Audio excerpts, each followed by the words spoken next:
Canada can avoid Trump's tariffs. Ideas to secure the border. This is Now You Know. I'm Rob Snow.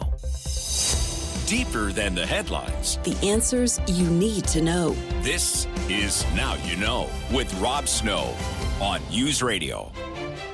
If U.S. President Donald Trump means what he says, Canada could be just days away from punishing tariffs onto all exports to the United States, or maybe not.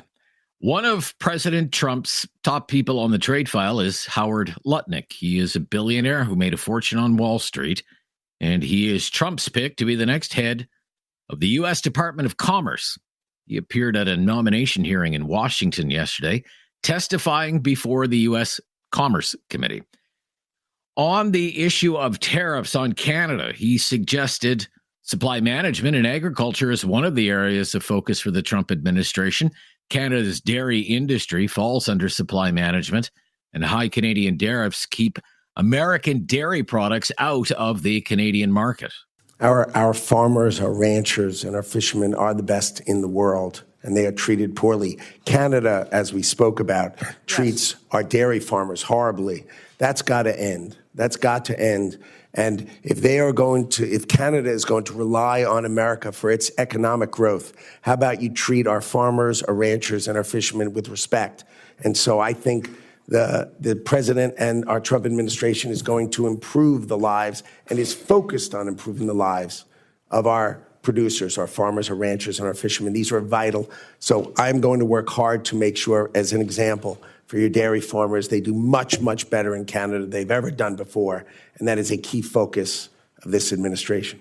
When he was asked about what tariffs would do to consumer prices in the United States and asked to explain how tariffs would be implemented, Lutnick said the Trump administration will study the long-term view of tariffs, but that President Trump wants to see action in the short term on illegal migration and the illegal drug trade. The short-term issue is illegal migration and, worse even still, fentanyl coming into this country and killing over 100,000 Americans. There's no war we could have that would kill 100,000 Americans. The president is focused on ending fentanyl coming into the country. You know that the labs in Canada are run by Mexican cartels. So this tariff model is simply to shut their borders with respect America. If we are your biggest trading partner, show us the respect, shut your border, and end fentanyl coming into this country. So it is not a tariff per se. It is an action of domestic policy. Shut your border and stop allowing fentanyl into our country, killing our people. So this is a separate tariff to create action from Mexico and action from Canada. And as far as I know, they are acting swiftly. And if they execute it, there will be no tariff. And if they don't, then there will be. But it's an action-oriented model. That's not the ordinary tariff. The ordinary tariffs need to be studied and examined. And that will start, as the EO said, in April. So it seems in the short term, Canada has to convince the Americans it has some sort of plan to address these concerns about the border, and that's David McGuinty's job. He's the public safety minister, and he's in Washington, D.C. today. But before he left Ottawa, he outlined the latest plan to deal with these border issues and the illegal drug trade. We're negotiating with American authorities now, at present, to stand up a joint North American fentanyl strike force. Those conversations have been underway for some time. What will that strike force do? It will target and hit organized crime harder and faster, including cartels. This will include new resources, frontline personnel, technical operations capacity, and infrastructure. We've already deployed 2 new Black Hawk helicopters and 60 new drones to the border to disrupt illegal cross-border activity. We're also training and deploying new border detector dog teams specialized 100% in fentanyl detection. He then outlined the Trudeau government's view of the Trump administration's border concerns. We have a choice. We can either win and win, or we can lose and lose. We are of the belief that the American administration understands this. we're going to continue to bear down on the border and on other measures to be able to deal with some of these problems. The premiers met yesterday, and they'll meet again today with Prime Minister Trudeau. Alberta Premier Danielle Smith is calling for the appointment of a Canadian border czar. Let me say it again. The one thing that we can do this week, in just the next couple of days, to have the best chance to avoid tariffs is to show clear and unequivocal action to secure the border. This should start with the appointment of a Canadian border czar to work with the new American border czar to jointly crack down hard on fentanyl and illegal migrants. Is this likely to end the threat of tariffs entirely? I don't think so. I think there'll be other things that we will need to work on, and we will do so. But I am convinced, after speaking with dozens of elected U.S. representatives, administration officials, and the president himself, that this is the most important first step. Premier Smith would go on to say that a Canadian border czar should be a general, someone who understands military operations and deployment. I'm Rob Snow. This is Now You Know. And this is News Radio.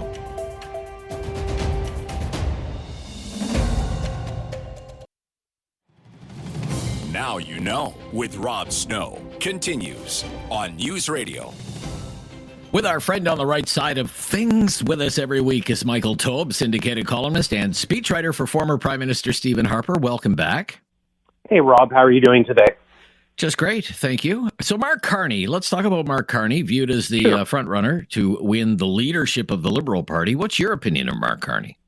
I think as anybody knows, if anyone has read anything I've ever spent time on with respect to Mr. Carney, and that dates back to a column I wrote for the National Post well back, I think around 2021 to the present, I've never thought very highly of him. I mean, no one takes away, obviously, his experience as a Bank of Canada governor, a Bank of England governor, and other things that he's done as an economist. The problem is that you don't necessarily, or you can't necessarily transfer those skills into other mediums, such as politics. Or, if you're going to, you have to have some experience. And the problem with Mark Carney, as we'll probably go through, as I've said a million times before, he has zero political experience. He's never run or never considered running for a federal seat, never held one either. He's not been active in the party other than as an advisor in different capacities, which, yes, gives you a little bit of experience, but it's not the same as the dog-eat-dog world of politics or the day-to-day machinations that you go through. He basically is trying to sort of jump into this position without any prior experience, any really understanding or any strong understanding of how to lead a party, how to lead a political movement, how to inspire individuals, how to not only build a team, but keep a team intact. He doesn't understand any of these things, yet in the fashion that it's going, a very small group of Liberal MPs and cabinet ministers and grassroots party supporters are going to actually make him not only the next Liberal leader at the rate things are going, or at least based on the number of endorsements and approval rating that he currently has, but he'll also become the next country's prime minister without having ever faced the electorate or the voters before. Okay. If one of the issues in the next election is going to be change, that this could be a change election, that the government needs to change, and certainly the Liberal Party needs to change. What do you think are the differences, say, between Mark Carney and Justin Trudeau? How does he represent change, other than that he's not Justin Trudeau? Well, I mean, that's obviously his easiest point, but then again, a puppet, a rock, anything could actually say it's not Justin Trudeau. You can put anyone in there. You could put a monkey as the leader. They would obviously have a better chance at this stage. The fact is that being different than Justin Trudeau is not the issue. It's the question of how different is he? In other words, does he think differently? Does he have different ideas? And if you really actually dig deep into some of his ideas, that being political and economic ideas that he's either espoused or lightly said in the past, or more so in the present, now that he's running for the Liberal leadership, you can actually see that he has the same sort of left-wing, mediocre, and ineffective ideas that, yes, Justin Trudeau had. And you can go, I covered a bit of it recently in a National Post column, but more recently in a op-ed for the Daily Telegraph. You have to sort of look at his issues. For example, he has supported environmental policies like net zero climate solutions, which, we could probably spend some time on, Rob, but a lot of people have gone through it, including other left-leaning economists, and have made the argument that, well, net zero emissions is obviously a lovely target to try to accomplish.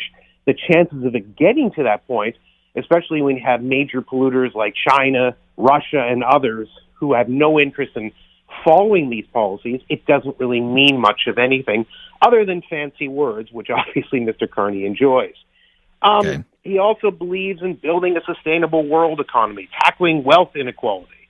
These are policies that, the political left will like, and that obviously progressive Canadians might enjoy, but the majority of either right-thinking or normal-thinking Canadians would realize that a lot of these ideas are just substandard. One of the classic ones, which I've written about a couple times, Carney, during the Occupy Wall Street protests that people may remember happened back in 2011, basically the 1% of society that they were opposed to, he claimed at the time that the Occupy Wall Street protests were, quote-unquote, entirely constructive. Really? This is a man who actually lives quite well and probably is part of the 1%, if you sort of look at the fact that I'm sure. He used to work for Goldman Sachs. His wife obviously has had prominent positions. She works for the Eurasia Group. There's a whole host of them. So I think a lot of people, it's nice words to say. They're ideas that obviously you can float in the air. But then again, if you look at, say, Karl Marx and Friedrich Engels in the Communist Manifesto, Marx and Engels obviously floated ideas that, in theory, were interesting to read, but in practice were impossible to achieve. The same can be said of Mark Carney, and the same can be said of Justin Trudeau. So while Carney is obviously more intelligent than Justin Trudeau is, and obviously is more well-experienced, has had better work opportunities, whatever, really, they're really cut from the same cloth, which is why, Toronto Sun's Brian Lay reported some time ago, which, Carney's can't keeps denying, is that there are ties between some of Trudeau's team and Carney's team. Now, we don't know if that connection exists, but there is one connection that we do know exists. Mark Carney's wife actually works for the same group that Gerald Butts, Justin Trudeau's, lifelong friend and senior advisor, they both work at the Eurasia Group. That may be a coincidence. It may be a connection. It could be anything. I would just say this in closing, and then we can move along to Doug Ford's snap election call. I will say this. Mark Carney may be several multiples more intelligent than Justin Trudeau, but I'll tell you this right now. Whatever you think of Justin Trudeau and his policies, I can tell you this. Mark Carney can't campaign like Justin Trudeau. Justin Trudeau was a very good campaigner. There's no doubt about that, to me, in my own opinion. But we'll stop there. And when we come back, Ontario politics with Doug Ford on the campaign trail now, in the election campaign underway. This is Now You Know. I'm here with Michael Taube, and this is News Radio.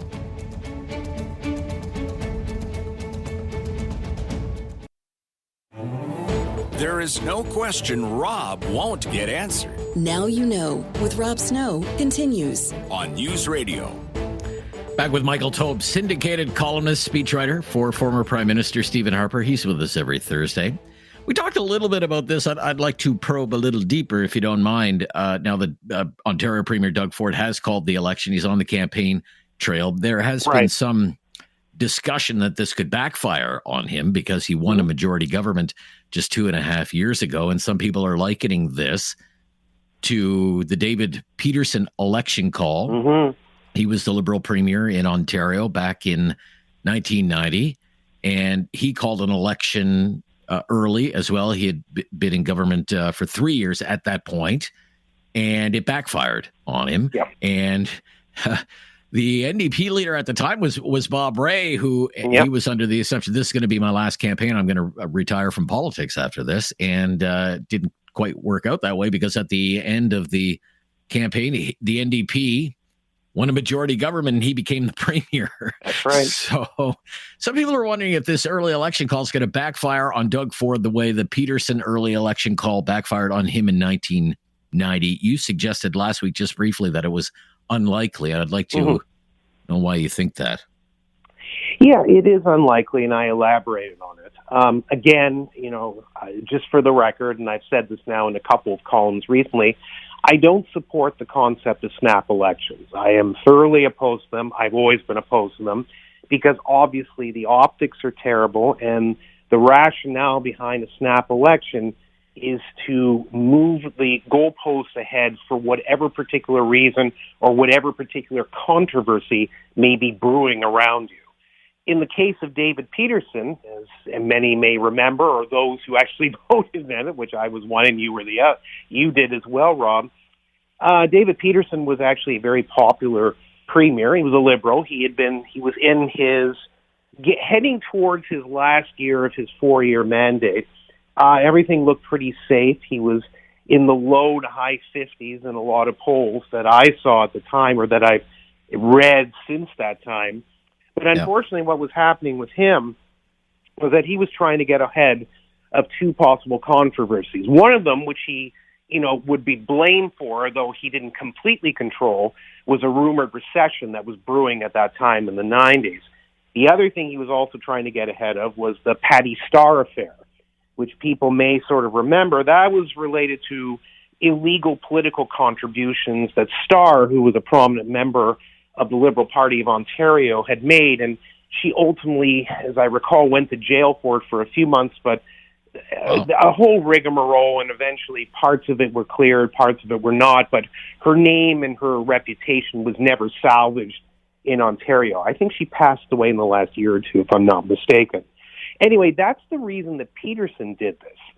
The point is, what makes it different is, one, I believe that Doug Ford, our current premier, is more popular than David Peterson at this point in time. And in fact, polls leading up to this early snap election seem to show that he may not necessarily get as many seats as he did before, which is a separate issue, and I'll get right into that in a second, but that the chances of him winning a third election and a third majority government seem to be pretty good at this stage. We don't actually know if he's trying to get ahead of any possible issues or scandals. I suggest in the Troy Media column it could be to get a few steps ahead of the Greenbelt scandal that's been going on for a while, or possibly Ontario Place, that saga that's been going on, or something with the affordability crisis that's pending that would be for basically his eyes only and would be numbers, facts, and figures that we aren't necessarily seeing because, one, they may never materialize, or two, these are just sort of suspected trends. Whatever the case may be, it may also just simply be, as I pointed out, that Ford may be just simply frustrated that if he wants a proper mandate, he doesn't necessarily feel that he actually got one, because in the 2022 election, although he ended up with one of the biggest majority governments in the history of Ontario politics, the actual turnout was the lowest in Ontario history at 43.5%. Gotta go. Thank you. Bye-bye. You have questions. Now You Know with Rob Snow has the answers. On News Radio, the Newsday Panel. It is time for our Newsday Panel. Kate Harrison is with us today, Vice Chair at Summa Strategies. Hi there, Kate. Hey, Rob. How are you? I'm good. It could be warmer, of course. Gary Keller. Gary Keller is Vice President of Strategy Corps. How are you, Gary? I'm great, Rob. Hope you're well. That's good. Everything is fine. Yes. Let's jump right into things. What do you think about the Trudeau government's plans for the border, and how likely is it that what we know about this plan could help Canada avoid tariffs? Kate, why don't you take that one first? My sense is that it's too little too late. A lot of what the government had promised to do can't be done because we are prorogued. So as good as the intention was, and some of the immediate things that could have happened that required legislative change, all of that is on pause with prorogation. So I think the fact it's spread out, a lot of that money that is set aside is spread out over a number of years is not going to be sufficient in either appeasing Trump or addressing the issues that exist at the border. But what I do know is that it would be much more efficient and cheaper to address those concerns at the border than it would be to start plotting out a multi-billion-dollar tariff relief package. And I think the current government is more focused on the latter and the potential good politics that could come from that than they are about fixing the border problem and trying to avoid tariffs altogether. Okay. The border. How likely is it that this plan could help Canada avoid tariffs? And certainly, Gary, Kate touched on it there. Parliament is prorogued, so how does that complicate things, in your opinion? Yeah, and that is a big complication because, as she rightly pointed out, there are a number of initiatives in order to strengthen the border that either require financial or legislative approval to do so. That includes, amendments to the Proceeds of Crime, Money Laundering Act, the Immigration and Refugee Protection Act, and those things were actually suggested in the Fall Economics Statement, where they laid out the need for legislation. So the fact that Parliament isn't sitting, that's been prorogued, just because Justin Trudeau left his decision so late and the Liberal Party is having its leadership contest, let's be honest, that's the only reason we're having a prorogation, is the result that we're in. I did think the incoming Secretary, Howard Lutnick, I thought his comments were very interesting because it was the first time we actually heard some real nuance about, if you do X, then you can avoid Y. I agree with Kate that it's a bit late, a little too late for this messaging. And it goes back to my criticism of this government going back weeks, if not months, that they had no plan for a Trump administration. And as a result, they are scrambling at the last minute trying to avoid these things when we know where Trump was saying and suggesting beforehand. So too little, too late. The dog ate my homework, and this is the situation we're in. Okay. Alberta Premier Danielle Smith says we need a border czar. You could, I guess, say David McGuinty's our border czar. He's our border czar. Yeah, yes? I mean, or Gary, go ahead, Gary. Yeah. We have a different system of government, and we have ministers, we have deputy ministers. If they wanted to appoint somebody to be, a Bill Blair or somebody with policing experience to be a point person on this stuff, Rick Hillier. Everybody loves Rick Hillier. Yeah, General Rick Hillier.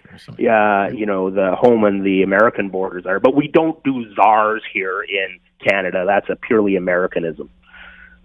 Should we not just be equipping ministers who have accountability for the border with the tools that they need to fix the border? Like, rather than appoint a new person, that to me is a bit of a Trudeau-era communications exercise, right? They name somebody as responsible for something, but then completely stymie their ability to do anything meaningful. So I would rather see Parliament be reconvened and attempt to pass a border plan, which again, there was multiple parties consented to that prior to the Christmas break, just pass the plan and enable David McGuinty to go sell it to the U.S. Yeah. But it's impossible to do that because Justin Trudeau has put Parliament on pause.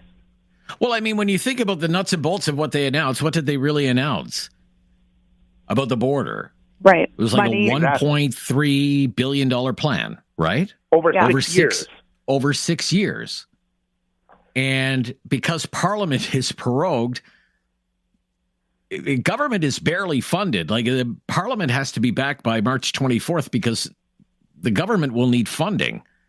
And right now, there's no funding for year one of a 6-year border plan, which is, again, $1.3 billion, let alone a 6-year plan. Correct. And by the way, this figure, Gary, just this figure, the $1.3 billion, I mean, that's less funding than the government is foregoing in revenue from this GST holiday. In the grand scheme of things, it's not a lot of money. Well, it's not a lot of money. And in the announcement that they made about the $1.3 billion, they noted, in the previous 6 years, we spent $1.8 billion on the border. So your new plan is going to spend less money than the old plan, which has got us into the situation we are now. Like, doesn't make sense. There's also some serious denialism in Ottawa about how bad the problem actually is. Like, the way this reads is no acknowledgement of the role that Canada is playing in the fentanyl crisis in terms of the production that we have happening here. And there is production happening here. And there's a plan for the border, but, Liberals in Ottawa are whispering about how Mexico is the real problem. And I think taking some accountability and acknowledging that we are playing a role in both the migration and the fentanyl crisis is a minimum step that the government could take, not just a plan that has not much teeth behind it. All right, when we come back, I want to get into this again, all this talk that they're working on some kind of pandemic-style relief program to help workers and businesses that could be hit by the tariffs, and what we're hearing from Mr. Singh of the New Democrats and potential support for such a package, even if that means, I guess, in the short term, maybe even the longer term, propping up the Liberals. Some comments today from Mr. Singh. He was in Sault Ste. Marie today. I'll be right back with our Newsday panelists. This is News Radio.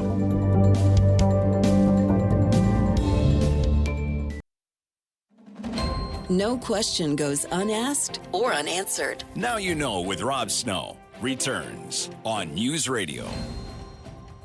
We're back with Kate Harrison, who is Vice Chair at Summa Strategies, and Gary Keller is Vice President at Strategy Core. So let's talk first, take this piece by piece here. There's been reporting this week, comments from political leaders about the need for a pandemic-style relief program to help workers and businesses hit by Trump's tariffs. So first of all, Gary, what do you think of that idea? Well, color me surprised. We've heard that the Liberals were preparing a package like this, a big spending package, and we've seen a reaction already from some of the big banks and other economic analysts in the country saying, are we really going to go down this road again? Are we really going to saddle more and more billions of dollars on some undefined pandemic-style relief program? Big questions about all of that. And of course, who's coming along to save the day? Mr. Singh and the NDP. Back in December, they were talking tough about voting non-confidence, and now they're about as strong as a wet spaghetti noodle. It's just, it's just pathetic, frankly. And I do not understand their strategy. Okay. They should have run against Trudeau in the fall when he was at his least popular, but no, they couldn't do that. Okay. All right, Kate, let's first start with the idea that the country would need a pandemic-style relief program circa 2020. I mean, what do you even think of that idea, first of all? Where we get I don't love it. This is lazy policymaking. We know what the U.S. wants to see action on. It's the border. Right. Again, I come back to the fact it would be more cost-effective and time-efficient to address that and try to avoid tariffs altogether. But that's not politically attractive, Rob. What is politically attractive is multi-billions of dollars in spending that they can put out the door to wedge the Conservatives and say, look, these guys don't agree that you deserve a They're not there to help workers, right? Yeah. So that's their play. It's so much easier for them to spend money that we don't have and try to create a political wedge than it is to actually fix and address the problem at hand. And I think that's why they are doing what they're doing, and they're spending more time plotting out the response to tariffs rather than trying to avoid them. Okay, so let's listen. This was Mr. Singh today, leader of the New Democrats. He was in Sault Ste. Marie with some labor leaders today, and he was pressed pretty hard about this whole thing of supporting pandemic-style relief programs, recalling Parliament, voting with the Liberals. Let's listen to a little bit of this here. So this is what I want to be very clear on. I'm concerned the Liberals are spinning people, making it seem like they care. But now I'm saying, well, do it then. If you're serious about supporting these workers, let's call Parliament back and get it done.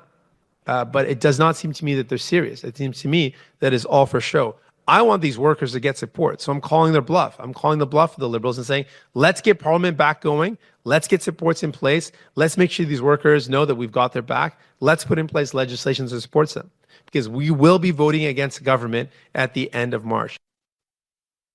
What do you think of that, Gary? Bring back Parliament now. I'll help you pass this stuff, and then I'll defeat you in March. It makes no logical sense. Okay. Government's not going to bring back Parliament. They're going to keep it prorogued till after the leadership race, which means it'll come back on March 24th. We're going to have a conference vote on March 26th on the supply bill, and Mr. Singh's going to say, "Oh well, because they prorogued Parliament, now we need to pass this package of the pandemic style or whatever, a suite of things. Well, we're going to keep them to a time-limited 2-month period, and then guess what? The Liberals come in with a budget that has a bunch of NDP goodies in it. Well, we can't avoid these, this is very important support for workers. So I guess we're going to have to go in September. It's just weak, pathetic leadership. Play that clip one more time, David. So this is what I want to be very clear on. I'm concerned the Liberals are spinning people, making it seem like they care. But now I'm saying, well, do it then. If you're serious about supporting these workers, let's call Parliament back and get it done. But it does not seem to me that they're serious. It seems to me that is all for show. I want these workers to get support. So I'm calling their bluff. I'm calling the bluff of the Liberals and saying, let's get Parliament back going. Let's get supports in place. Let's make sure these workers know that we've got their back. Let's put in place legislation that supports them, because we will be voting against the government at the end of March. What do you think, Kate, about what you're hearing there? It's remarkable, the absence of any irony in that statement. The idea that it's the Liberals that are spinning. It's the Liberals that are all for show. It's the Liberals. It's the NDP that are concerned about workers, but not so concerned that Jagmeet Singh is happy to keep them in power for an additional 8 weeks. I wonder what happens, Rob, between now, the beginning of February, and the end of March. It's Jagmeet Singh's pension vesting. That is why he is not interested in bringing Parliament back. He wants his financial security to be confirmed, and he has no interest in doing what's best for the country, which is giving a government a mandate. Then he's not as interested in that as he is in making sure his own financial future is secure. All right, we'll be right back. 26 days to go. 26 days to go till 10. 26 days. Okay. But who's counting? Gary. Okay, we'll be right back. It's our Newsday panel. I'm Rob Snow. This is Now You Know. It's News Radio. Critical thinking is not dead. Now You Know with Rob Snow. Returns on News Radio. Here with our panelists, Kate Harrison and Gary Carroll. So just based on what we're hearing then about pandemic-style relief programs for tariffs and what Mr. Singh is saying, when do you think the election is going to be, Kate? This is tough. I tend to go back and forth. I think Jagmeet Singh is very open to cutting a deal. I think he laid the track for that very clearly this week. Okay. I am increasingly of the view, though, that the Liberals will actually be the ones to have minimal interest in that. One of the things that they could do very early to distinguish themselves perhaps from the Trudeau era of deal making with the New Democrats is to test the electorate and say, we're not interested in that. We want a mandate, and to really challenge the NDP in terms of their relevancy and perhaps try to eat into some of that vote share. So all this to say, I think we could still be looking at spring, and it may be increasingly in the Liberals' best interest to try out the electorate in that sense. Yeah, maybe even pitch it the same way Doug Ford is pitching his snap election call right now. That we have to do this. The economy is on the line. You really want to trust the other people. Stability. I also think the more I also think the more people get a look at Mark Carney, the less they're going to like him. So maybe it's actually in their interest to go quick. Maybe. Okay, Gary. Yeah, great question. And of course, this is the Ottawa parlor game that everybody is pursuing. Look, I think, still a likelihood of a spring election, but there's one date that we all have to keep in mind, whether it's Mark Carney or Chrystia Freeland. Canada hosts the G7.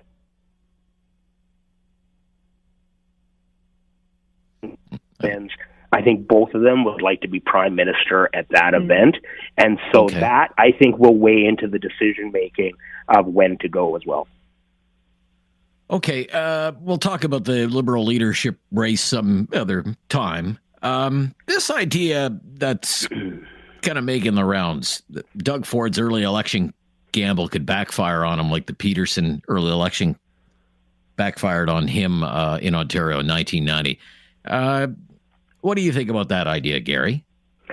Well, look, I mean, there is always a risk about going early, and certainly that exists in this case. I mean, I think the flip side of that is the PCs and Doug Ford have such a massive lead over the two opposition parties that I think they thought it was worth taking that risk.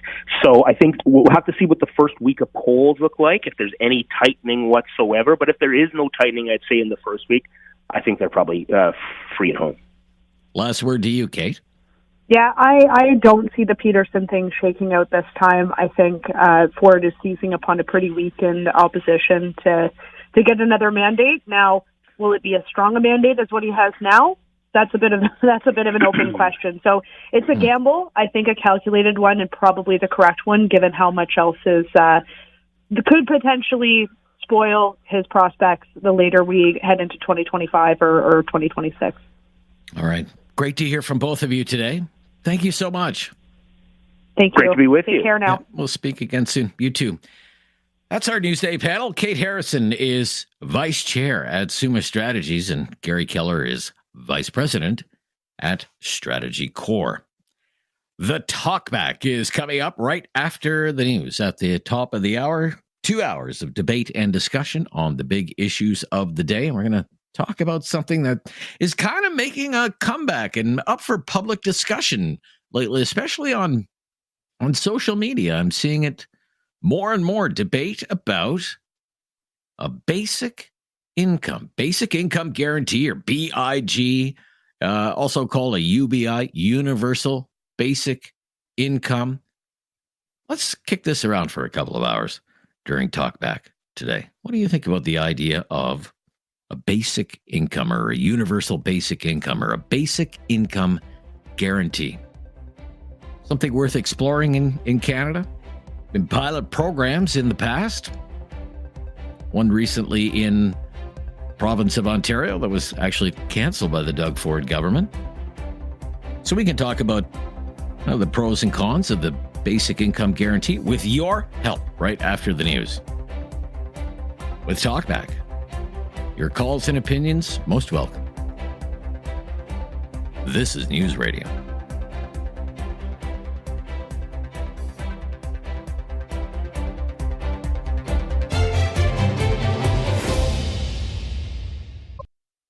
It's time to talk back. On Now You Know with Rob Snow. Call now. And have your say. 1-833-668-2577. Welcome to Talkback. 2 hours of debate and discussion on the big issues of the day. Today's topic, a basic income. A basic income. It's been called many things over the years. A basic income guarantee, or BIG, or BIG. It's also been called the UBI, Universal Basic Income, whatever you want to call it. The idea of such a program has been up for public discussion many times over the years. It's even been tried on a small scale from time to time, a basic income, a guarantee from the government that a person's income in Canada will never be below a certain level. What do you think of this idea? 1-833-668-2577, lines available now. This idea of a basic income being discussed mainly on social media. I see it being discussed because of all of this talk about governments getting ready for pandemic-style income relief programs to help Canadians who might be impacted by tariffs coming from the Trump administration. And really, the last time there was any kind of serious talk about a basic income was during the pandemic. The early days of the pandemic, when the government was running that CERB program, $2,000 a month. And at that time, advocates for a basic income program were saying, see, this is how easy it could be to have a basic income program. If the government can run a program like CERB, why couldn't we make a program like CERB permanent, like a basic income guarantee? So what we want to do, we just want to put this to you today. Would you support or oppose a permanent social welfare program in Canada, basic income guarantee, universal basic income, whatever you want to call it? Yes or no? Why or why not? 1-833-668-2577. In the past, whenever we've talked about this, I've done a lot of shows about this over the years. The arguments usually break down like this. Those who support a basic income guarantee say current social welfare programs are inadequate. They don't offer any quality of life for people. They don't give people any dignity. They're very top-heavy. They're very bureaucratic. And they do very little to help lift people out of poverty. Those who are opposed to a basic income guarantee are usually against the idea because they worry it'll make people lazy. It will discourage people from finding gainful employment. And it will make people too reliant on the government for their own personal well-being. Those are the two cases that are often made for and against the idea of a basic income. I can kind of see both sides. I'm not totally opposed to the idea. I have to tell you the truth. I'm not totally opposed to the idea of a basic income. I'm usually opposed to the way most progressive politicians think such a program should be rolled out. It's all in how it would be done that I would be most curious about. But what we want to know today, and let's just kick this around for a couple of hours, have a really good discussion about the pros and cons of such a policy. What we really want to get at is, just generally speaking, what do you think about this idea? Basic income guarantee, good idea, bad idea? 1-833-668-2577. Lines available now. If you've never called before, just mention that to the call screener. We'll make your call a priority. Basic income guarantee, an idea whose time has come, or money for nothing and make Canadians lazy. Matt is in Calgary. Hello, Matt. How are you today, Matt? Hey, Rob. How's it going? Could be warmer, sir, but other than that, I'm A-okay. What do you think of the idea of a basic income guarantee? A basic income guarantee? I don't know, man. It sounds like money for nothing, and that's just not a possibility according to the laws of economics. You know, I'm not really for it because I think a lot of the reason we have inflation today is basically because of the CERB, among other things. Yeah, I'm opposed to it. You're opposed to it.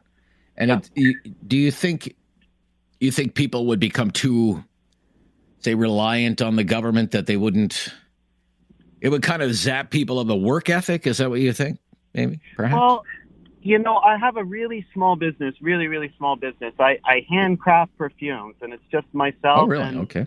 Yeah, my wife does the accounting, and, you know, if I don't come up with new formulas, if I don't remain competitive, I'm just going to sink. And I just don't see how it's possible from an economics point of view. You know, people have been talking about this basic income when the ideas of the AI start really developing, and a lot of people might lose their job that way. So what I think is we need the opposite. We need to really leverage this AI, leverage whatever new creations we can, and really make all the Canadian companies super hyper competitive.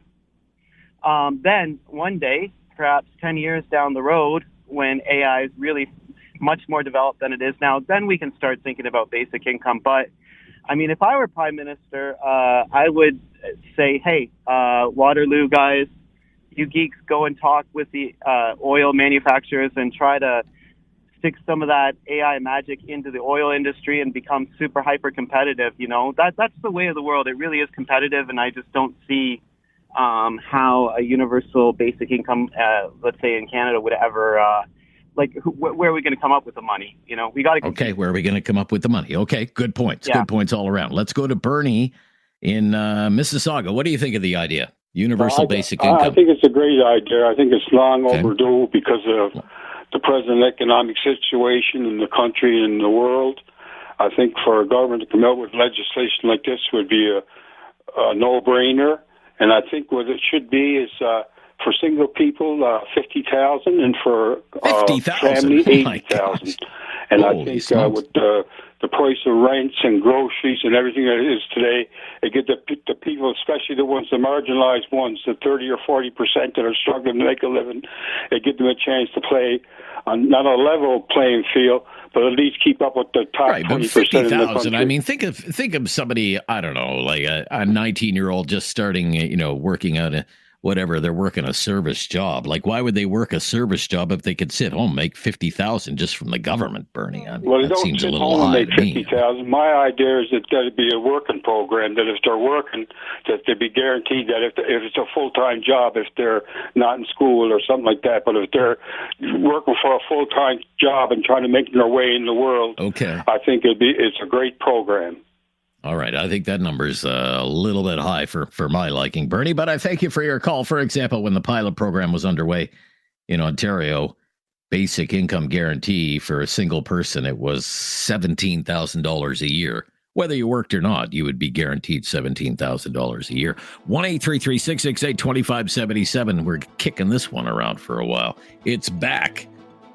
Up for public discussion. Basic income guarantee, universal basic income. Good idea, bad idea, why not? Have your say on Talkback.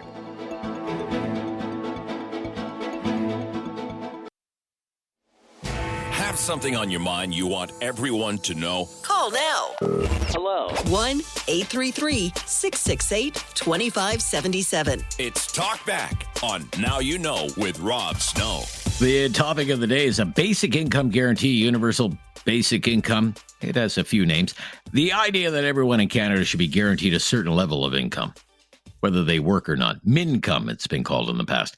Would you support the idea of a basic income guarantee? Yes, no, why not? Defend your position. Tyler in Red Deer. Hi, Tyler. What do you think?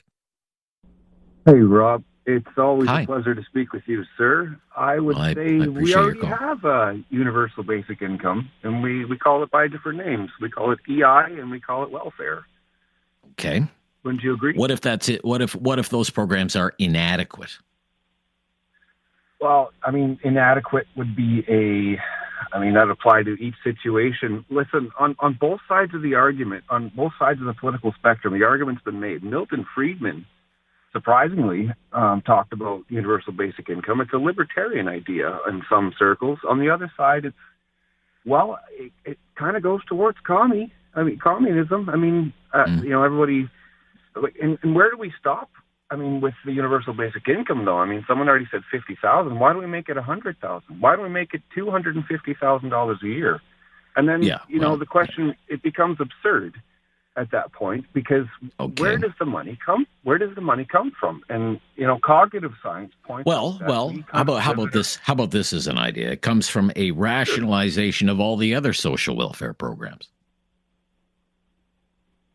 I suppose so, but how do we pay for those things? I want to make a point about cognitive science and how they're dealing with AI and making autonomous vehicles. Is that what cognitive scientists are learning, that we have value. The way we view the world is through a value structure, and something's more valuable than others. And it's how you steer your vehicle because you value your life. So if you take away a human's ability to create value, I think you take away their soul. Maybe that's an extreme view, but that's what I'll say. Okay. And you think this would, because people would say forgo gainful employment and instead simply wait for a monthly stipend from the government, it would rob them of some kind of purpose in life, for example. Yes. If you incentivize human beings to do nothing and get free stuff, they become bad human beings. Okay. Yes. All right. Idle hands do the devil's work. Gotcha. Okay. Thank you. Christian in Halifax, up next. Thank you. Thank you for the call from Red Deer today. Tyler. Christian. Go ahead, Christian. What do you think? Hey, Rob. How are you? I'm good. Thank you. Go ahead. Good. I think it's a great idea. As you pointed out, too, we could do away with all those other social programs, which would then put that money into a universal basic income. It would also reduce the amount of government labor that's required to facilitate all the programs we currently have.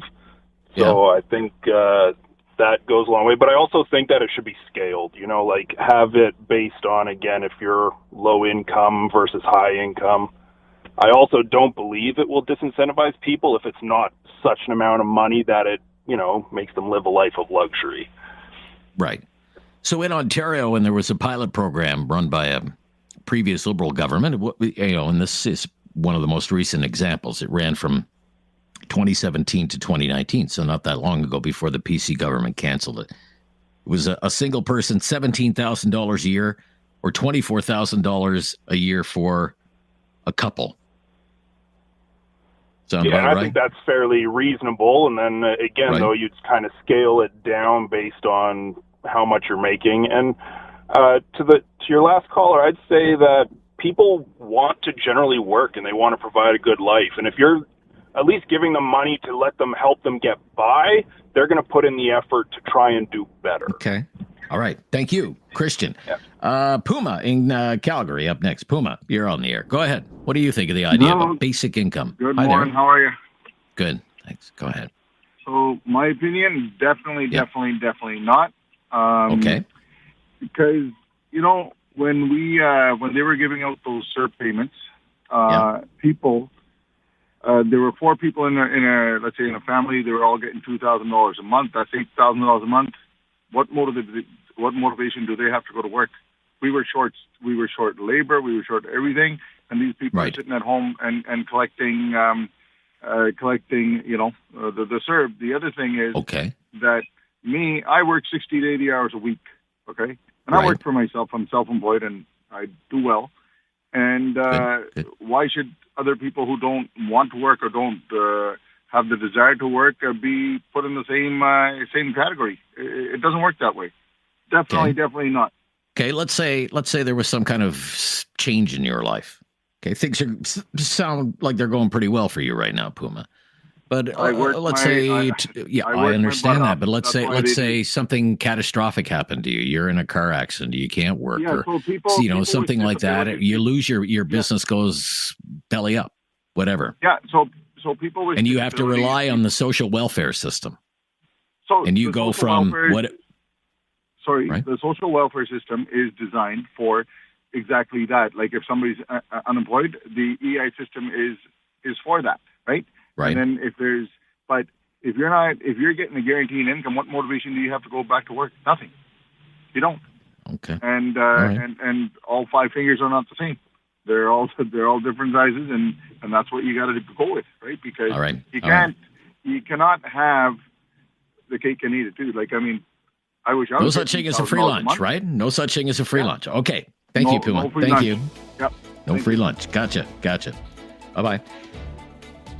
2 lines available. Why don't you grab one? It's going to be pretty busy today on this topic, I think. Basic income guarantee, universal basic income, UBI. What do you think of that idea? This is News Radio. Have something on your mind you want everyone to know? Call now. Hello. 1-833-668-2577. It's Talk Back on Now You Know with Rob Snow.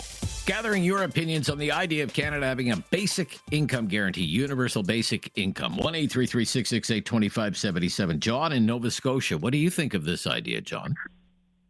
Good day, Rob. Hi, John. Against it 100%. Why? Why?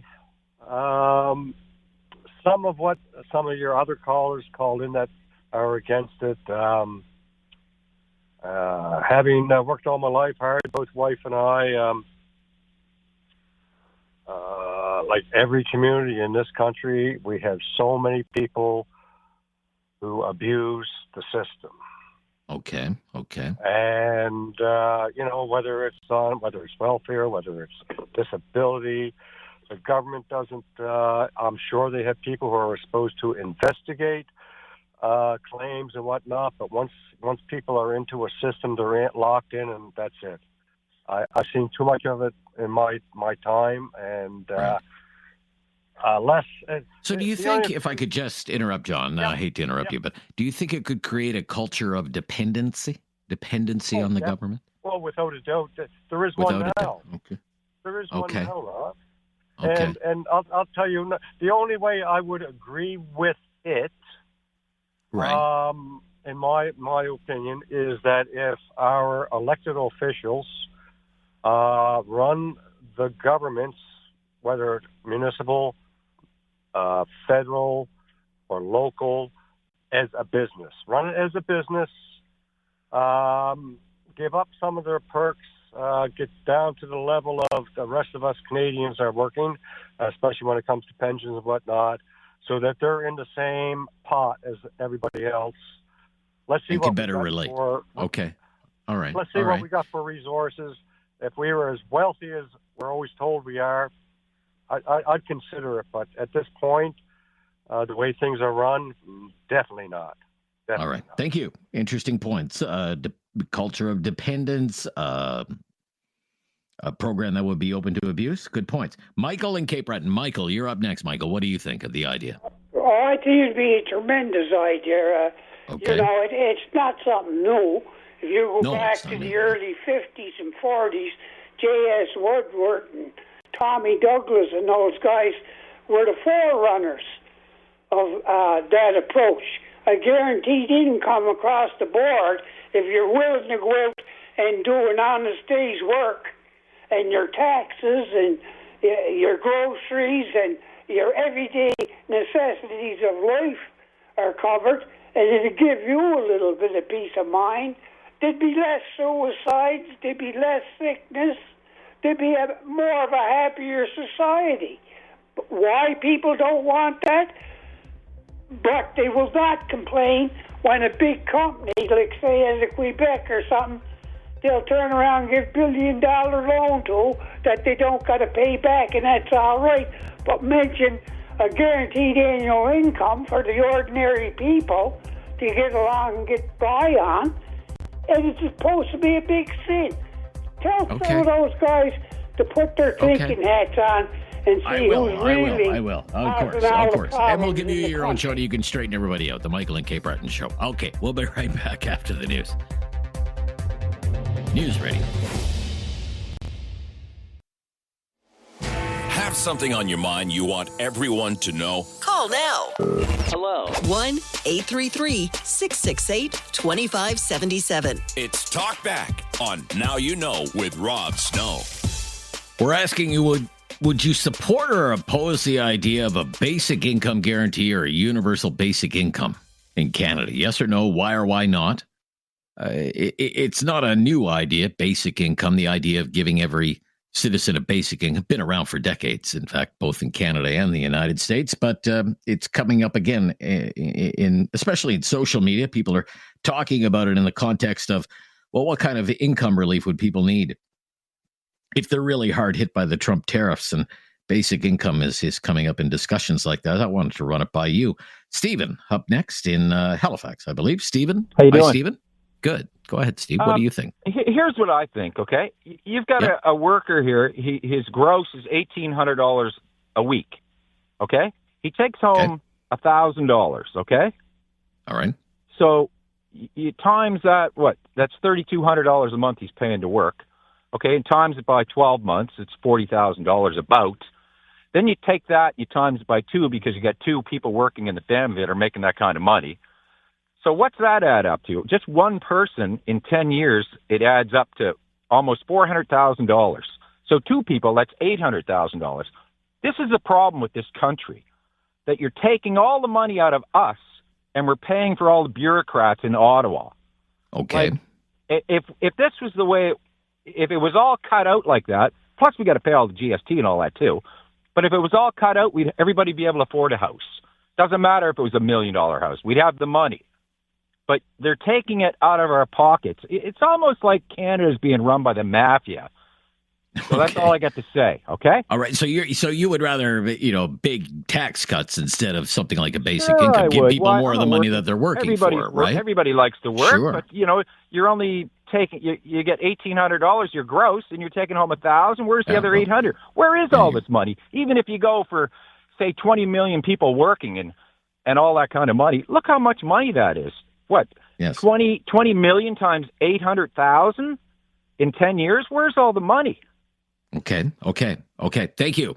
Bye. Cut people's taxes instead. You're welcome, Stephen. Tom in Cambridge. Tom, up next. What do you think of the idea? Yeah, it's a slippery slope, isn't it, Rob? I think that to one of your other callers, it would breed systemic entitlement, would it not? Like, do we already have some of the social system and the social services now that you have families who've been on social assistance for years, and there's really they show no signs of wanting to get off the social assistance. But then you have the other side of the coin where you have people who have disabilities, you have seniors who are struggling and can't live on a pension, like their pensions are not real. So again, it's like, okay, like how would they roll this out? But to say, well, we're going to give everybody a guaranteed income. Nah, I can't. It's not going to work. Yeah, you can cut taxes. Sure, you could cut some taxes in areas. You could reduce politicians' benefits and their salaries as well. But if it comes to a livable and affordable wage for a lot of things, and if inflation continues to rise, then what's the livable wage then? What's the livable income? Okay. I would just say, you mentioned seniors because it's been argued that one of the reasons why a guaranteed annual income would be good for, say, the rest of the population is because we already do this for seniors. That we introduced the guaranteed income supplement in 1967 to provide basically a basic income for the poorest seniors, in addition to the CPP and the OAS. Well, I'm a senior, okay, and I'm not going to blame anybody for my misfortunes and that, but the way the housing is today and the price of everything is, I can't live on my pension.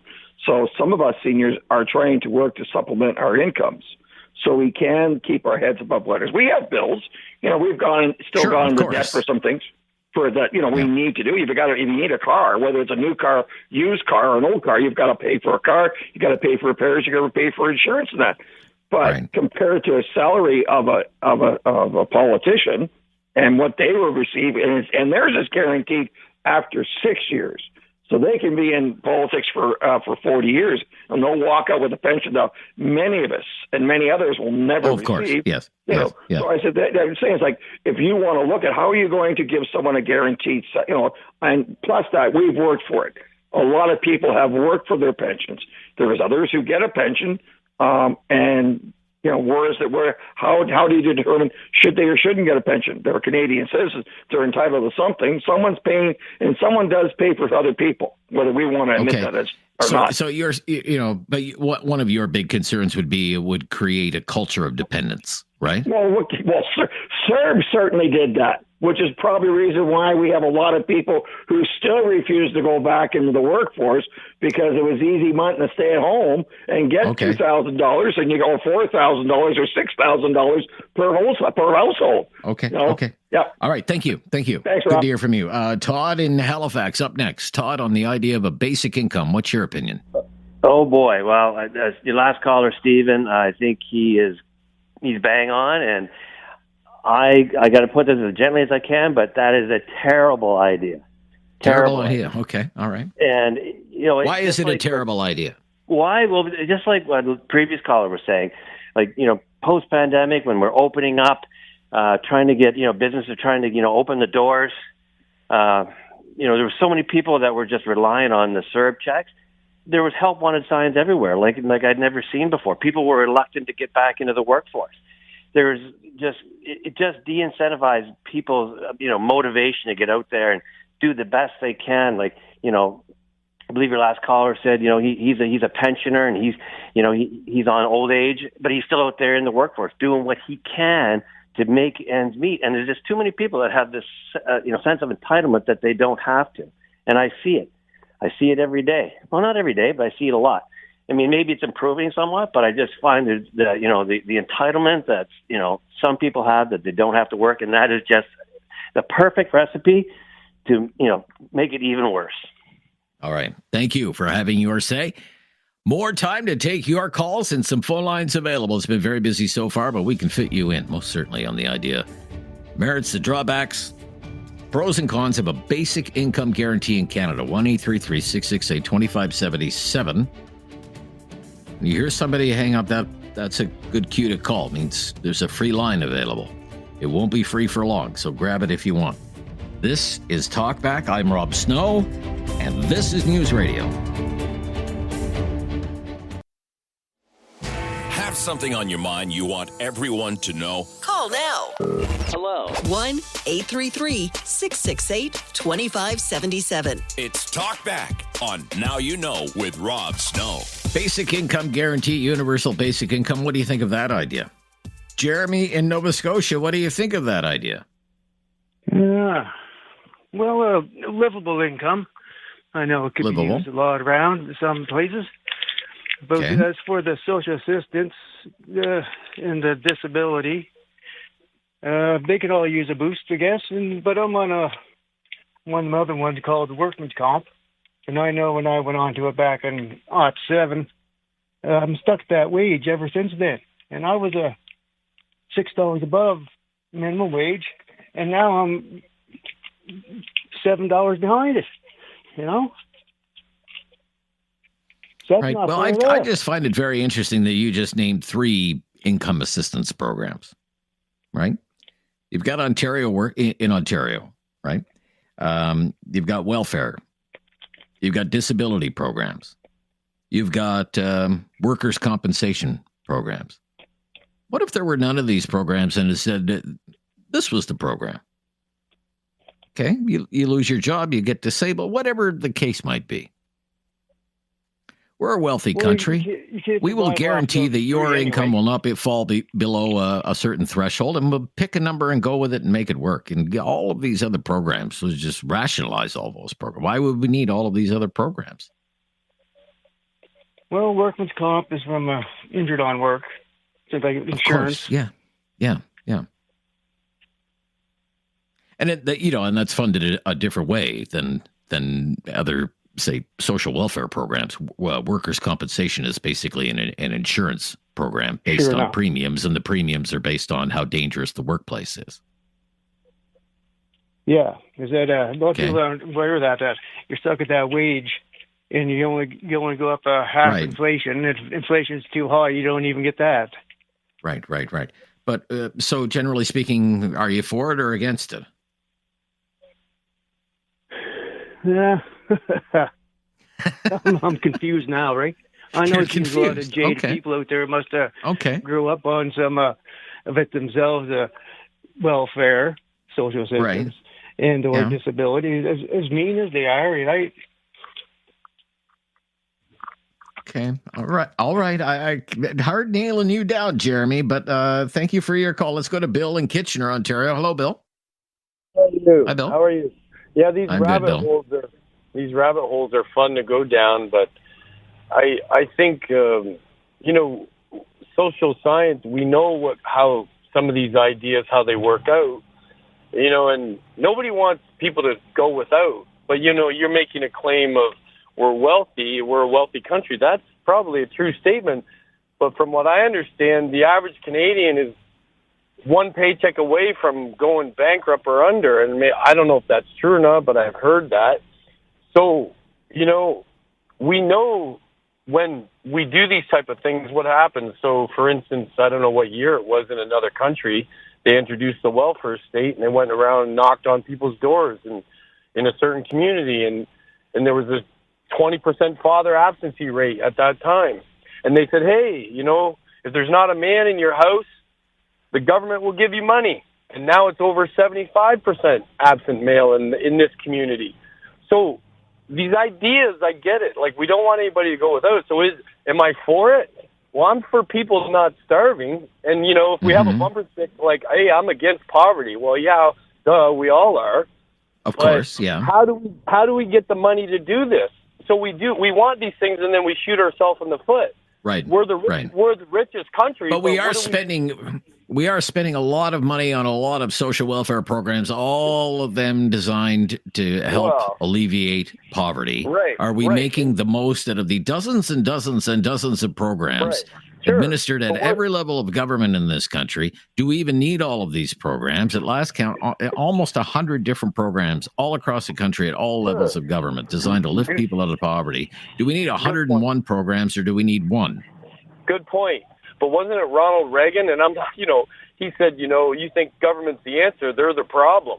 I mean, we hear people talking about pensions. And look, we need government. Government's good at doing some things, maybe paving roads. I don't even know if they're good at that. I'm not against government, but that's up for debate. We're shooting. We are the richest country in the world, but what are we doing about it?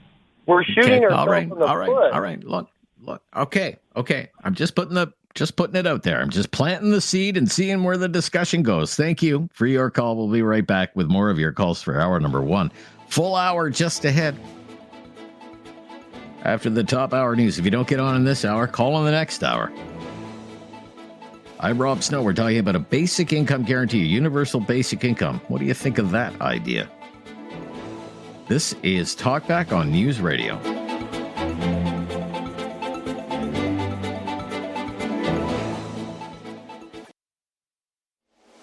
Have something on your mind you want everyone to know? Call now. Hello. 1-833-668-2577. It's Talkback on Now You Know with Rob Snow. Would you be for or against a basic income guarantee or a universal basic income for Canadians? Yes or no? Why not? Eric in Cole Harbour. Eric, you're up next. Go ahead, Eric. I'm good, Eric. I can barely hear you, though. Oh, can you hear me now? No, not really. Okay, try again. Can you hear me now? Better. Yep, hear you just fine now. Thank you. Okay, first of all, no, I'm against it because I think it's too much government control, and the more dependent we become upon government for our livelihoods and everything else, the less we have personal freedom. And and secondly, who's going to pay for it? If you look at Denmark, and if you look at Denmark and if you look at Norway, for an example, look at their tax rates. And are those people really living any better? Probably less. So you look at that, and then, you haven't learned any lessons from COVID about government control. There's just so much going on. I don't want to get into conspiracy theories. But if you look at the WEF and you look at what they want, you will own nothing and be happy. Right? Well, no, exactly. But if you look at, they want to have central bank digital currency. So if you're on, as an example, if you're on a Grand UBI, and they say, well, if you want your UBI, which you may become dependent upon, they'll say you'll have to have central bank digital currency. And so when they have that, if you really look into it, they have total control of your money.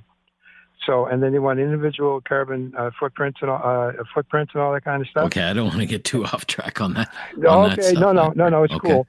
No, I understand that. But if you give government control and you depend upon their services, and then if employers are always about maximization of profit and not paying their employees a fair wage, then you really take away from the free enterprise system and have self-determination. Does that make any sense to you? Makes some sense. Yes. Eric, thank you. To Neil in Calgary. Thanks for calling, Neil. What do you think of the idea of a basic income, Neil? Hi, Neil. Hello. Hi, Neil. How you doing, Rob? I'm good, Neil. What do you think of the idea?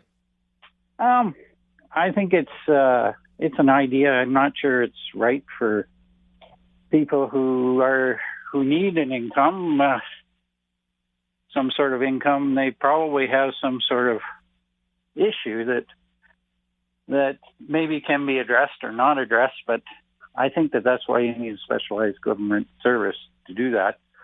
Okay. I don't think just handing the money is really going to solve the problem. If they could get into a government social service of some sort and figure out why they can't work or contribute or make a wage, then maybe there's a solution to that people haven't really recognized in the past. But I think you're right. Whether that's more education or skills development or professional development or something like that, right? Or it could be just a psychological issue, Exactly. Sure. Yeah. Maybe it's depression. Maybe it's whatever. Yes. Whatever the issue is, maybe that could be addressed some other way than just handing the money. And And I think that there is a need for these special government departments. I don't think it's just carte blanche that they're wasting money. I think they are trying to figure out what the issue is, and trying to address it. But in some cases, people just don't want to work. So I don't know what to do about those people. But giving them money is probably a bad thing, because they're probably going to do something even worse with it. So I see. Right. I think probably forcing them to go out and get a job might be a better idea than just handing them money and say, well, you tried. And Right. Yeah, this is a kind of an age-old mantra among conservatives in Canada that the best social welfare program is a job. I've heard that before as well. Okay, thank you for all your calls. Very busy first hour, but there's an entire hour ahead. So if you haven't shared your opinion on this, by all means, join us right after the latest breaking news coming up right now on Talkback on News Radio.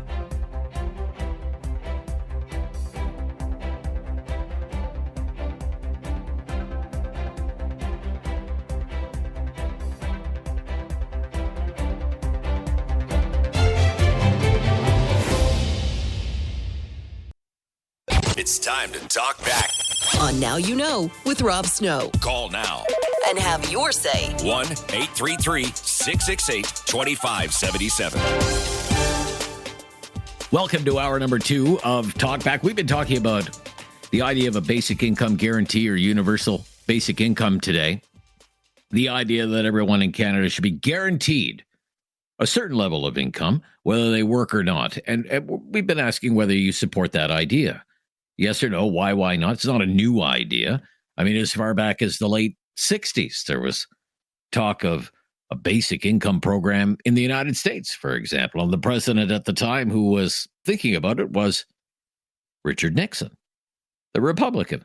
Not LBJ, the great Democrat and architect of the Great Society, but Richard Nixon, who is, let's face it, hardly viewed as some like left-wing progressive. So it's an idea with some conservative chops as part of its history, although it never came to pass there. But the idea has been around a long time. In the mid-'70s, in this country, in the province of Manitoba, there was a pilot program for a basic income called Mincome. Manitoba Basic Annual Income Experiment ran from 74 to 79 in Winnipeg and in Dauphin, Manitoba. And researchers wanted to put the pros and the cons to the test. Would people work less if they were getting, say, more money and stable payments from the government? Would such a program be a more efficient way to administer social welfare? Let's see, the usual way. Would social outcomes improve? Would people be happier and healthier, for example? Results were mixed. Social outcomes seemed to improve, but people did work fewer hours. And eventually that pilot program ended. Nothing came of it.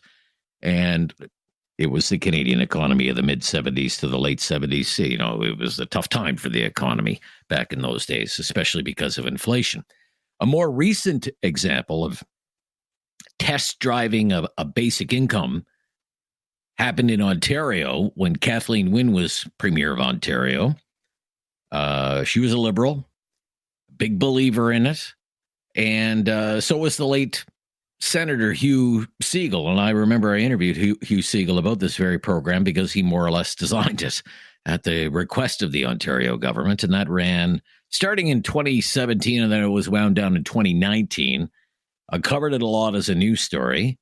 Did a lot of open line radio shows about it at the time when I was on the air in Ottawa. And under that pilot program, 4,000 people signed up for it. And they saw basically if they were on social assistance, their social assistance payments doubled. The provincial government basically doubled their income. So a single person who was collecting social assistance would normally get about $8,600 a year. Imagine trying to live on $8,600 for an entire year. Under the basic income program, they upped it to $17,000 for the year, and a couple would get $24,000 a year. But whether it was 17 or 24, I mean, it's not like winning the lotto, Max. But what really bothered people is you could collect the money whether you worked or not. And the government wanted to know what would happen. Would it reduce poverty? Would people work more hours? Would they work fewer hours? Would their health improve? All of these things. But the government that introduced it was in its dying days. That Liberal government was very unpopular. And Doug Ford and the PCs won their first election, and they canceled the program, and that government was accused of being cruel and heartless. And that was kind of the last go that we had at test driving a basic income. Until today, we're going to test it out today with the help of Shauna in Nova Scotia. Thank you for waiting, Shauna. You're on the air. What do you think of the idea?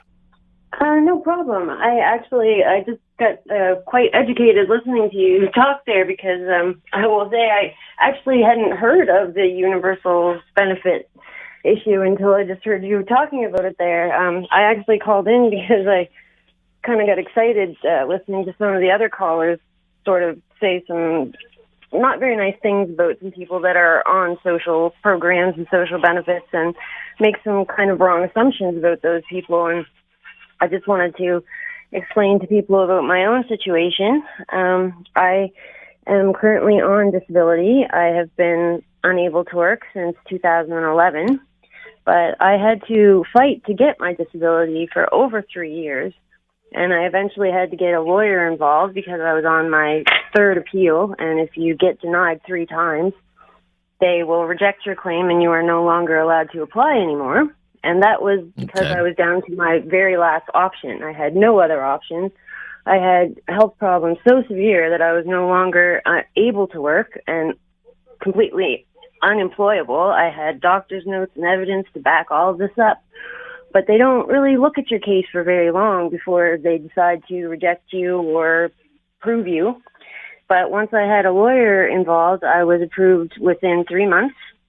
But again, after not getting any income for over 3 years, I received back pay in the amount of $17,000 total to compensate me for those 3 years of no income, of which I had to pay the lawyer $7,000 plus of. So I got to get $10,000 of that income for the last 3 years that I had zero income to try to catch up on everything. And to this day, I still only clear less than $13,000 a year. That is my total income amount. Right. I get a rental subsidy now because my monthly rent is $1,400, which exceeds my total monthly rent of $1,300. Like your rent exceeds your income. It's not a lot of money. Right. It's not like we're receiving, like people think that people on these social benefits are just like, oh, we're kicking back and living the life, because, we don't go to work and we just get this money and we sit around doing nothing all day and whatever we want and stuff. It's a scraping by, miserable existence. It's nothing anyone would choose, and most of us would joyfully return to work if we were able. I will freely admit that there are people out there that generationally abuse some of the social programs and get on the system and, pop a bunch of the kids to increase their benefits and whatever. And I totally don't agree with that. But for people that are in dire need of these programs, we absolutely need to be on them, and we are not abusing them, and we are certainly not getting rich on it. Okay. And I just, I don't think there's enough people that understand that. All right, Shauna. Thank you. All the best to you. Yep. Bye-bye. Thanks so much. There we go. We're underway. Hour number 2 of Talkback today as we discuss the merits or lack thereof of a basic income guarantee for this country. I'm Rob Snow. Join the discussion, will you? 1-833-668-2577. This is Talkback on News Radio.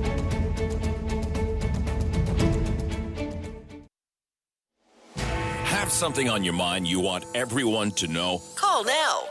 Hello. 1-833-668-2577. It's Talkback on Now You Know with Rob Snow. We've been asking what you think of the idea of a basic income guarantee, or UBI, Universal Basic Income. Right to the phones. Gene in Halifax. Thanks for calling, Gene. You're on the air. Go ahead. What's your opinion?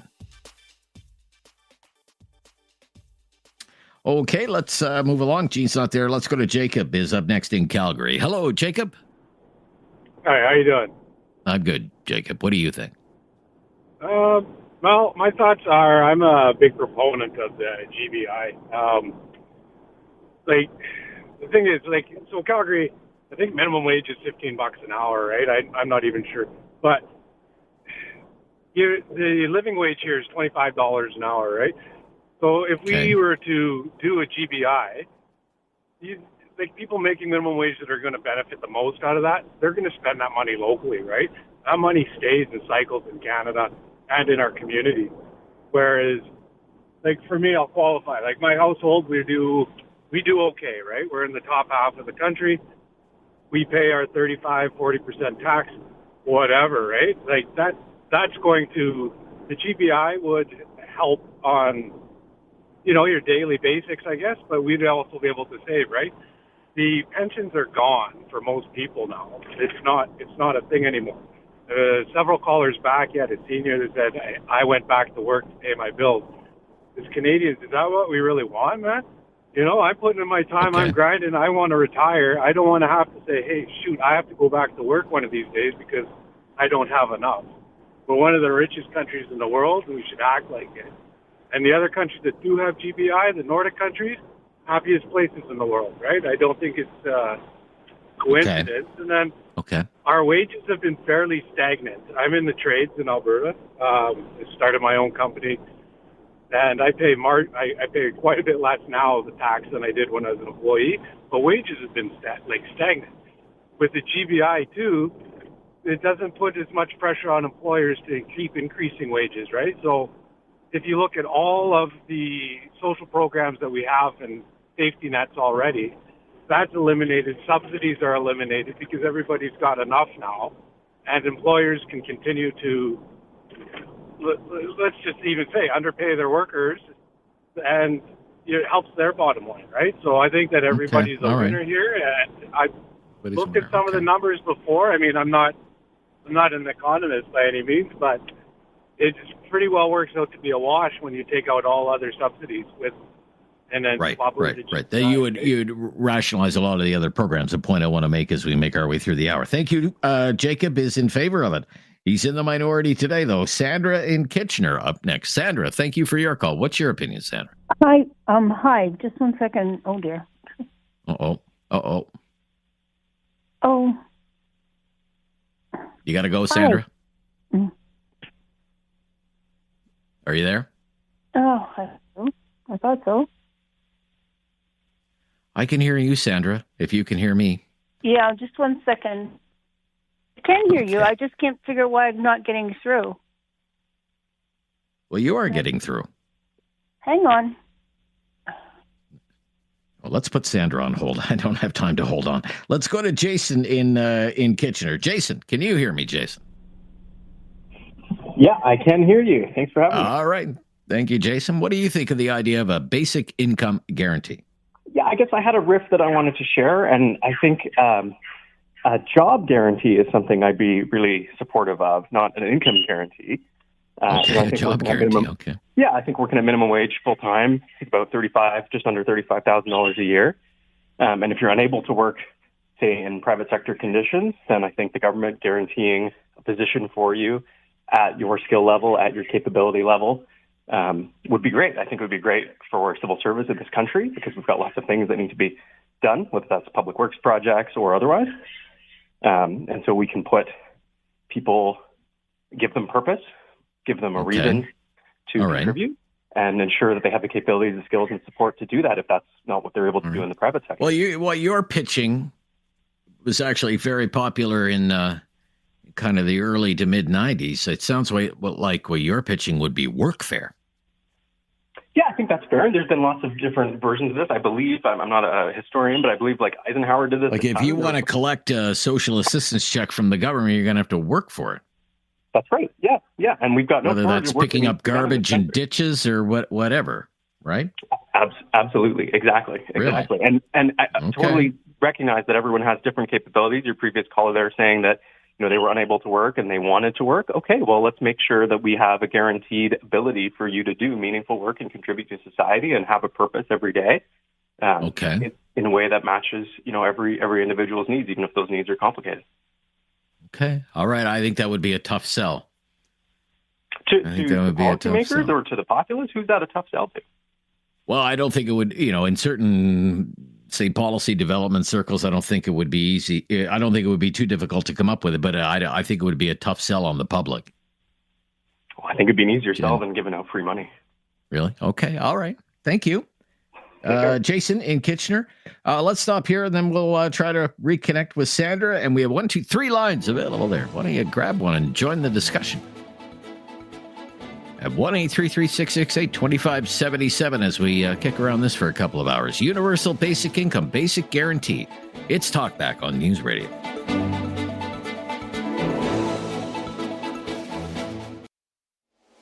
Have something on your mind you want everyone to know? Call now. Hello. 1-833-668-2577. It's Talkback on Now You Know with Rob Snow. As we discuss the pros and the cons and ask whether you're for or against Canada having a basic income guarantee or universal basic income. Jonathan in Calgary up next. Jonathan, you're on the air, Jonathan. Go ahead. What's your opinion? Good morning, Rob. Thanks for taking my call. You're welcome. Yeah. I agree with the previous caller.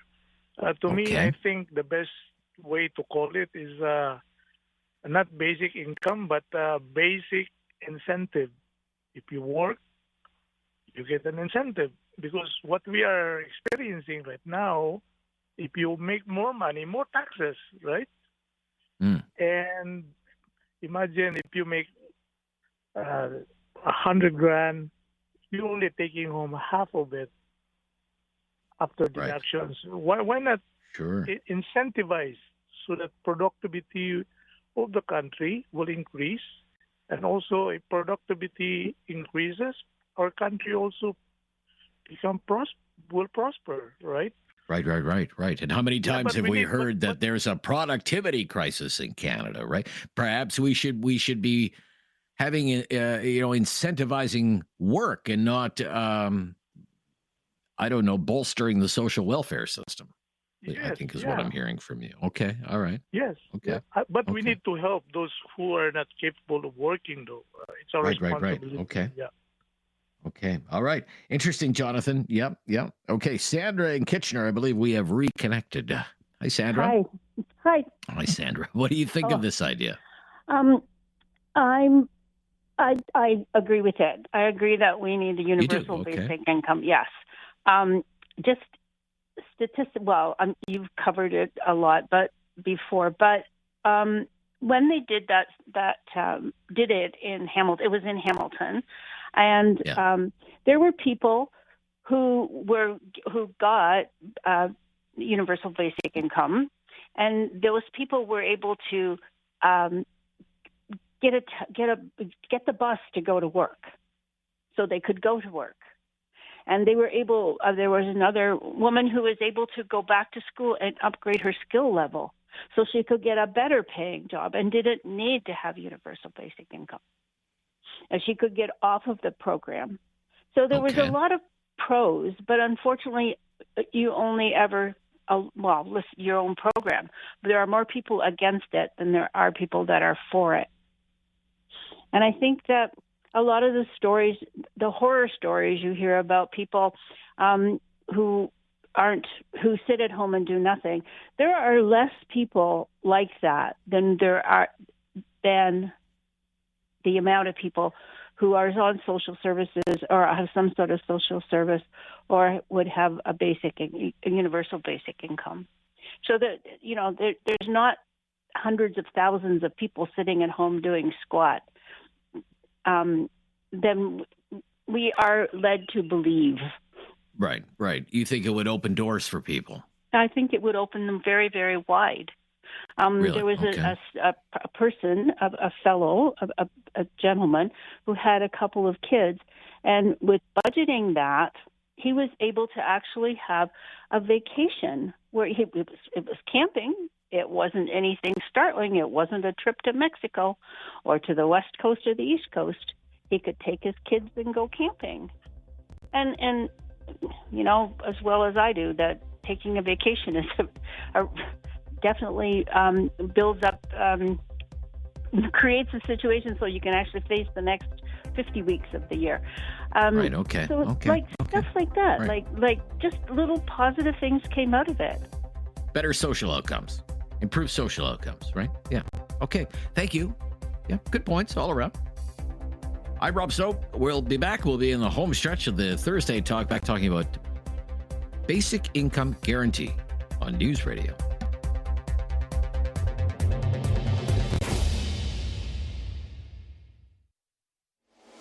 Have something on your mind you want everyone to know? Call now. Hello. 1-833-668-2577. It's Talk Back on Now You Know with Rob Snow. Would you support the idea of Canada having a basic income guarantee? A universal basic income, yes or no? Why not? Luke in Calgary up next on Talk Back. Hi, Luke. What do you think, Luke? Yeah, hey, Rob. How are you? I'm good, Luke. Thank you. Go ahead. What's your opinion? Yeah, it seems to me like everybody's forgetting what just happened with inflation the last couple of years. Creating money like that will only put us back into a position of that. But I wanted to point out that woman called in and made the point that all people, were able to do all these things, but there's been at least two main studies that were done where they took, I believe there was a study of 50 people and a study of about 200 people, and they did this. Half got the UBI, half got like $25 a month so that they would fill out the paperwork, right? And yeah, you're talking about the pilot program that they ran in Dallas and Chicago. They ran a pilot program maybe there. That's where it was. But what I saw was that in both cases, everybody that got the UBI, their productivity decreased.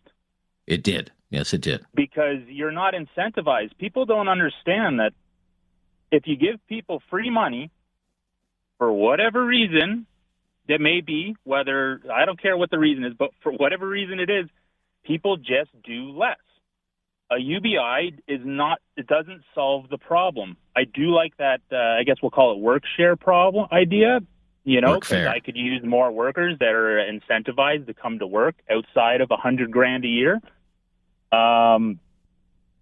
But yeah, I just wanted to point that out. Like every time this study's been done, it comes back that it does not work. And then, if you're giving out free money, that's more money into the monetary system, which as far as I understand, will again, it's all in the doing. It's in the doing. Okay, and again, and I thank you for your call, Luke. Okay, because there are issues with the current social welfare system that from a kind of a right of center view of this would make it a worthwhile project to at least look at. And here's the case that has been made over the years. There is a lot of empire building in social welfare. And you think about how fragmented this is right now. Just take one province, for example, where they had a big pilot program on this. It involved 4,000 people in one province, in Ontario. In Ontario, we have two big social welfare programs, and they're both very expensive. You have Ontario Works, the old-fashioned welfare. Back in the day, you just call that welfare. And then you have the Disability Support Program, ODSP, for people who can't work because they're disabled. Ontario Disability Support Program. For welfare, at any given time, you have about 400,000 people on welfare in Ontario, and they're all collecting Ontario Works. It is about $800 a month. Try living on that, $800 a month. And then you have about 500,000 others who are on ODSP. Get a little more money. Not much more, but a little bit more. And people in Ontario have often wondered, these are the two big social welfare programs. Why do we have two programs at all? Can't they be rationalized somehow? And then in Ontario, it's up to the municipal level of government to administer these programs through 47 different municipal agencies called Social Service Administration Boards. That's just one province. Imagine the bureaucracy that's involved with something like that. And now take that and replicate that across 9 other provinces. And Nova Scotia has these programs and how they do it there, and Alberta has the programs and how they do it in Alberta, and Quebec does it this way, and BC does it that way, and Saskatchewan does it in people are thinking, do we need all these empires? Couldn't this be rationalized into, say, one program administered federally, maybe using the Canada Revenue Agency? You call it a basic income. And that's just the provincial and municipal level of government, the social welfare state. What do they do at the federal level in the name of poverty reduction? Because one of the goals of social welfare is surely to reduce poverty rates. Well, the Parliamentary Budget Officer did a study in 2020 where Yves Giroux looked at, okay, this is what they're doing in Ontario. Basic income guarantee, $17,000 a year. What if we did that all across Canada? Big number. Will cost $71 billion a year. $71 billion a year in 2020 using 2020 dollars. Probably more now. Let's face it, a dollar doesn't go as far as it used to. But the PBO also reported that just at the federal level of government, $60 billion a year is already spent. That was 5 years ago. $60 billion was spent across 75 different government programs that are all supposed to, in one way or another, help fight poverty, to provide income support to low-income Canadians. 75 programs just at the federal level costing $70 billion. And then add what all the provinces are doing and all the municipalities are doing. Think about it in those terms. What does all that cost? Is the money really being spent wisely and efficiently? Could you not do a complete overhaul of this? Dismantle so much of this and administer one program instead of 75 programs? And a dozen or 2 dozen or 3 dozen more at the lower levels of government?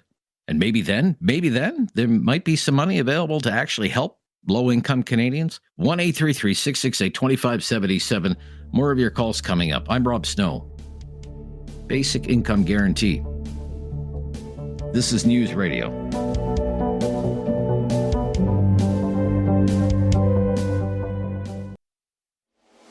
Have something on your mind you want everyone to know? Call now. Hello. 1-833-668-2577. It's Talk Back on Now You Know with Rob Snow. All right, let's jump right into it. Basic income guarantee, universal basic income. You like that idea? Not so much. What's your opinion? Mohammed, thanks for waiting. Mohammed in Calgary. Hi there. What do you think, Mohammed? Hello, how are you? I'm good. Thank you. What's your opinion? Hi, Rob. Actually, I'm not a politician, first of all. Very poor in this information.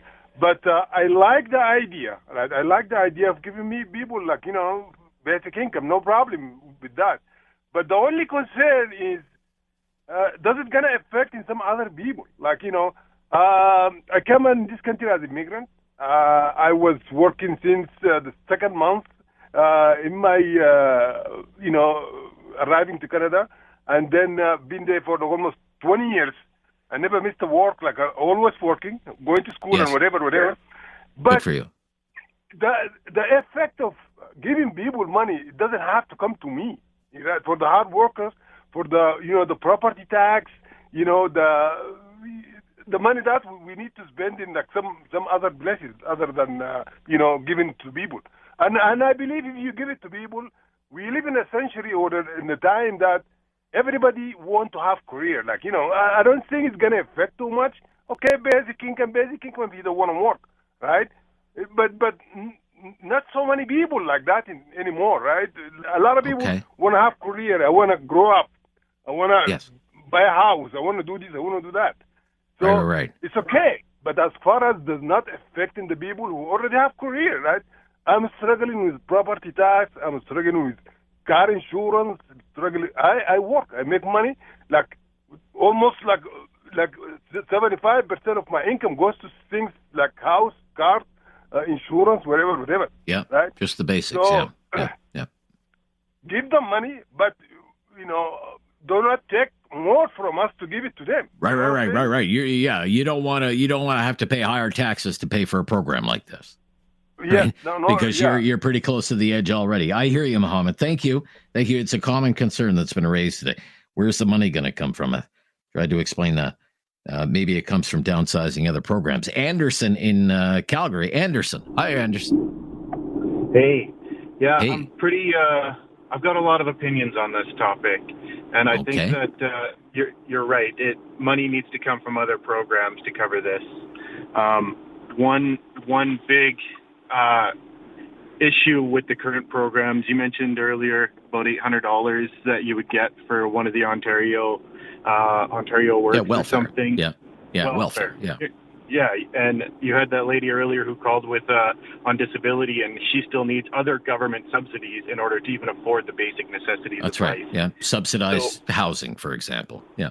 Yeah, and if you're making that $800 welfare, and you can't work or you're on disability, and then you can go to work to maybe part-time, and you can help increase that $800 by another $400 because you're able to work for part-time at a certain job. Well, that $400 is now going to weigh against that $800, and it starts to bring your government subsidy down. And almost every social program that currently exists in Canada.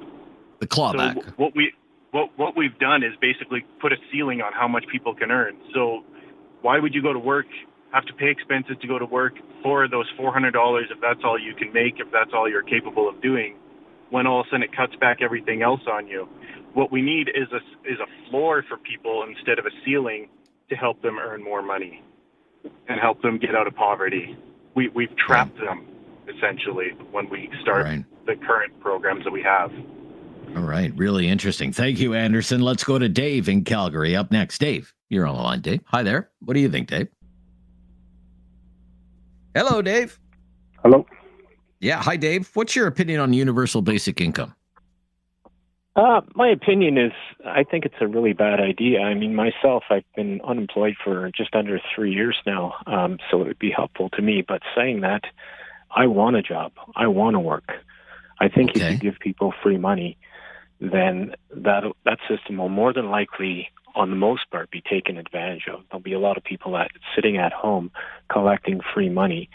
Unfortunately for myself, I'm on the opposite end of that. But I think it's a really bad idea just for that reason.